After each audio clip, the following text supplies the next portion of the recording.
Clock டைம்ல நாம அவ்வளவு சிக்கிட்டு நம்முடைய டைரக்ட் எக்ஸ்பீரியன்ஸையே நம்ப மாட்டேங்கிறோம். ஓ, அதுக்குள்ள 3 மணி ஆயிடுச்சா? It can be 3 o'clock. அது 3 o'clock தான் என்னைய பண்றது. நல்லா புரிஞ்சுக்கோங்க. இப்ப மாடர்ன் டே எஸ்பெஷலி இந்த ஹெல்த் வாட்ச் எல்லாம் வந்துச்சு, smart வாட்ச்ங்க. we are getting so addicted to health watch.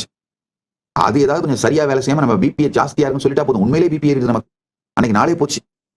அப்புறமா அந்த ஸ்மார்ட் வாட்ச் தப்பு அப்படின்னு கண்டுபிடிச்சா நமக்கு எப்படி தோணும்? அடப்பாவீங்களா, இதை நம்பி ஒரு வருஷத்தையே கழிச்சனேடா.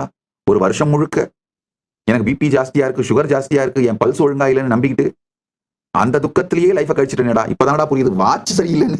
ஹெல்த் சரியா தான் இருந்திருக்கு, என் எக்ஸ்பீரியன்ஸ் படி பார்த்தா எல்லாம் நல்லா தான் இருக்கு, ஆனா வாட்ச் சொல்லுதுன்னு நம்பிக்கிட்டு எத்தனை பேரு இந்த கேட்ஜெட் அடிக்ட் ஆகி ஸ்மார்ட் வாட்ச், ஹெல்த் வாட்ச், இந்த மாதிரி டிவைசஸ் சார்ந்து உங்க ஹெல்த்தை முடிவு பண்றது மூலமா ஏமாற்றப்பட்டு ஆக்சுவலா டிவைஸ் வந்து ஒரு கடவுள் நிலைமைக்கு எடுத்துட்டு போயிட்டோம். ஒரு ஒராக்கிள் நிலைமைக்கு, கடவுள் நிலைமைக்கு எடுத்துட்டு போயிட்டோம்.